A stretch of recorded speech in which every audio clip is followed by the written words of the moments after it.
يوم نبطش البطشة الكبرى إنا منتقمون ولقد فتنا قبلهم قوم فرعون وجاءهم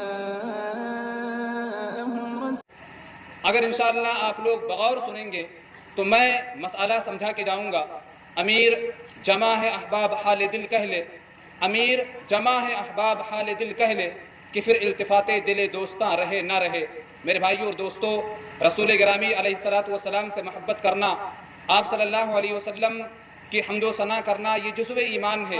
اور رسول گرامی علیہ السلام کا فرمان بھی ہے کہ کوئی بھی آدمی اللہ کے نبی صلی اللہ علیہ وسلم سے محبت کیے بغیر مومن اور مسلمان نہیں ہو سکتا ہے. لیکن سوال یہ ہے کہ محبت رسول یا علامت رسول کا معیار کیا ہے؟ عقیدت رسول کی کسوٹی کیا ہے؟ کیا عقیدت رسول کا وہ معیار چلے گا جو ہم خود بنا لیں؟ کیا عقیدت رسول کی وہ کسوٹی چلے گی جسے ہم خود اپنی جانب سے گڑھ لیں؟ اگر ایسا ہوتا، عقیدت رسول اور محبت رسول کی علامت کو اپنی جانب سے بنا لینا جائز ہوتا تو ابو طالب جہنم کے اندر نہ جاتے. تاریخ کے سینوں میں آج بھی یہ بات محفوظ ہے کہ مشرکین مکہ نے جب رسول گرامی علیہ السلام کا بائیکاٹ کیا، شیب ابی طالب میں 3 سال تک اللہ کے نبی صلی اللہ علیہ وسلم اپنے رفقا کے ساتھ موجود تھے. تاریخ نگاروں نے، سیرت نگاروں نے لکھا ہے کہ ابو طالب اپنے بیٹوں سے زیادہ نبی کریم صلی اللہ علیہ وسلم سے محبت کرتے تھے.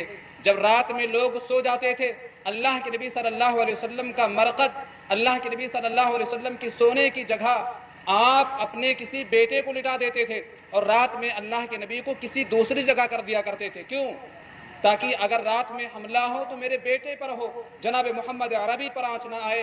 رات میں اگر کوئی حملہ کرے، گردن کٹے تو میرے بیٹے کی گردن کٹے، محمد عربی پر آنچ نہ آئے. اور یہی نہیں، ابو طالب جب تک زندہ رہے کسی دشمن میں یہ طاقت نہیں تھی کہ اللہ کے نبی صلی اللہ علیہ وسلم کی جانب نظر ٹیڑھی کر کے دیکھ سکے. کسی کے اندر یہ جرات نہیں تھی. لیکن جب وہی ابو طالب مرے تو جہنم رسید ہو گئے. کیوں؟ محبت کا طریقہ غلط تھا، عقیدت رسول کا انداز غلط تھا، اللہ کے نبی صلی اللہ علیہ وسلم کی باتوں پر ایمان نہیں لائے. اسی طرح سے صحیح بخاری اور مسلم کی روایت ہے کہ میدان محشر میں ایک جماعت اللہ کے نبی صلی اللہ علیہ وسلم کی جانب پانی پینے کے لیے بڑھے گی. آپ حوض کوثر پر ہوں گے، لوگوں کو پانی پلا رہے ہوں گے. ایک جماعت پانی پینے کے لیے بڑھے گی، فرشتے ان کو روک رہے ہوں گے، ان کو پیچھے ڈھکیل رہے ہوں گے. یہ منظر دیکھ کر اللہ کے نبی صلی اللہ علیہ وسلم فرمائیں گے کہ ارے ان کو آنے دو، یہ میری امت کے لوگ ہیں، یہ اپنے لوگ ہیں، ان کو آنے دو، آنے دو. وہ فرشتے فرمائیں گے، صحیح بخاری کے الفاظ ہیں، فیقال انک لا تدری ما احدث بعدک فاقول سحقا سحقا لمن غیر بعدی. اے اللہ کے نبی، آپ کو پتہ نہیں ہے کہ انہوں نے آپ کے بعد آپ کے دین میں کن کن بدعتوں کا ایجاد کیا تھا، آپ کے دین کو کس طرح سے بدل دیا تھا. اللہ کے نبی صلی اللہ علیہ وسلم یہ سن کر کے فرمائیں گے کہ ان کو دور اٹھاؤ، ان کو یہاں سے ہٹاؤ، دور لے کر کے جاؤ. میرے بھائیوں اور دوستو، مجھے بتلاؤ کتنا برا منظر ہوگا جب اللہ کے نبی صلی اللہ علیہ وسلم بدعت کی وجہ سے اپنی ہی امت کے لوگوں کو دھتکار رہے ہوں گے. میں سمجھتا ہوں کہ بربادی کا اس سے قبیح منظر کوئی نہیں ہو سکتا ہے. میرے بھائیوں اور دوستو، تفسیر میں جانے سے پہلے ایک اعتراض کا میں جواب دیتا چلوں، اس کے بعد میں مکمل گفتگو شروع کر دوں گا.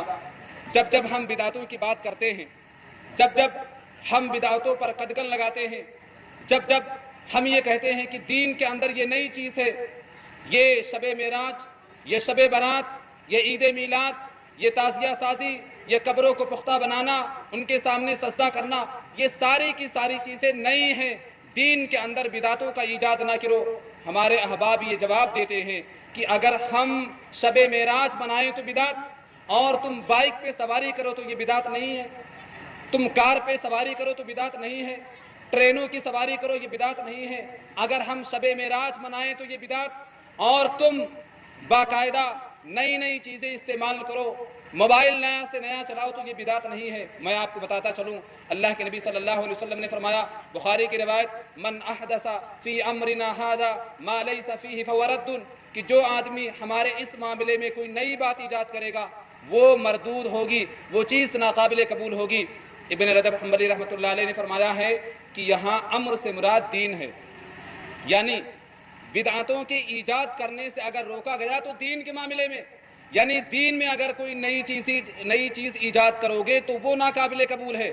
دنیا کے معاملے میں آپ ٹرین کی سواری کرو، خچر کی سواری کرو، بائک کی سواری کرو، کار کی سواری کرو، یہ ساری کی ساری چیزیں ممانعات سے خالی ہیں، ان سے نہیں روکا گیا ہے۔ دین میں نئی بات کو ایجاد کرنے سے روکا گیا ہے۔ دنیا کے اندر آپ جو چاہو وہ کرو، اس سے ممانعات نہیں ہیں، بلکہ دین میں نئی بات کو ایجاد کرنے سے روکا ہے۔